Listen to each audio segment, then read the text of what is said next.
This is AIM Agenda. Thanks for your company. With me now, Ed Husic and Josh Frydenberg. Josh Frydenberg, I want to ask you about the schools funding debate. There is a sense, despite the criticism from the coalition premiers, that at least Victoria and New South Wales will eventually sign on. Probably not this week at the COAG talks on Friday, but eventually.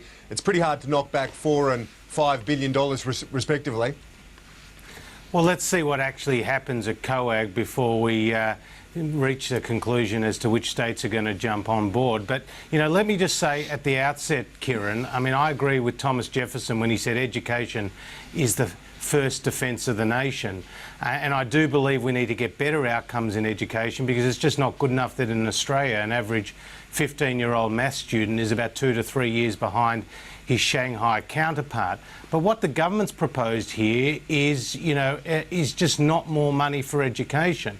They're proposing $9.4 billion of new money, but they've cut $11 billion out of teacher training, out of skills and universities, out of computers and schools and so forth. So, you know, they're giving with one hand and then they're taking with the other. And when it comes to the states who've been asked to do a bit of the heavy lifting on this, the only state that's actually got a budget surplus is Western Australia, and that state has said that they're not coming on board. And what we don't want to do from the coalition's perspective is we don't want to support a whole lot of different funding models for different states. We've had uniform funding for education. We've got to continue with that, and we don't think that the government's proposals are taking us down the right path.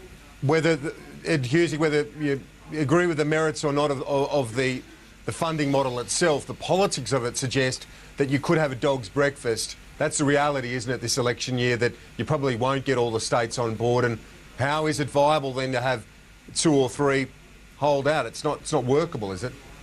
Well, I don't think it's the first time that you go into a COAG process where people will be stating things that might be at opposite ends of each other, and then they find a way through. It's the beauty of our federalism, is that we have to make the federal and state governments work together effectively for the benefit of the nation, and I would wait and see for that process. But ultimately, you know, what these reforms are about is that, you know, at the moment we have 1 in 12 students that aren't meeting national minimum standards on reading and writing and numeracy, and in some cases, in less advantaged areas, kids could be, you know, 3 years behind others. And certainly we need, you know, we've got a case where good schools are doing well, but we need schools that we think that could do better to do better, and we need to ensure that we provide greater support. And I see that out in my area, regardless of if you're a government or non-government school, with the advantage or disadvantage of some, we need to ensure that the outcomes improve. And I want to be able to see, as a local representative, where education in Western Sydney means so much to families, that we do see better outcomes. And you know, I had a principal in my area who said, Mark Bernard, who runs the Bidwell campus of Chifley College, he said it's not about the system, it's about the student. And he's absolutely right. Being able to see better outcomes through the type of things that we're trying to do, Kieran, is absolutely critical, regardless of if you go to a government or non-government school. And $14.5 billion for education in this nation is such a worthwhile investment in our future. Okay.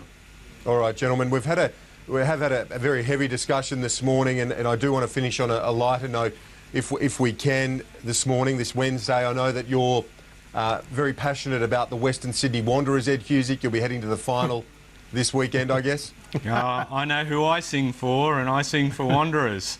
And I just think that it is a tremendous... I've got to say, like, for a team that's just come from, in its first year, to be, you know, awarded and win the Premier's Plate, and then go out and be able to go into a grand final in its first year is sensational. But what it's done for our region is just brilliant, and the supporters in particular, you know, have been. It has really brought the whole region together. It's just exciting to watch. And I know it is a couple of days old now, Josh Frydenberg, but Adam Scott. Well, I know you were sending. We were exchanging messages on the morning of it. It was a remarkable result, wasn't it?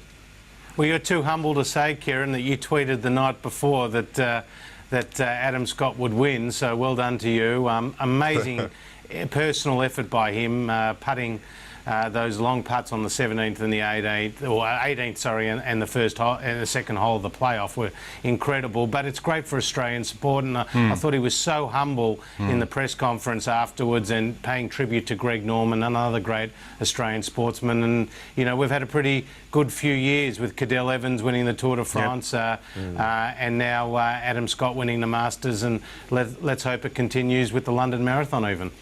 I just think it's impressive. Nice. I just think it's impressive. We don't need Tom Waterhouse. We've got Kieran Gilbert. He's making the calls. Thanks, gents. Appreciate it. That's all for the very our agenda. best. The news is next. Thank you for your company.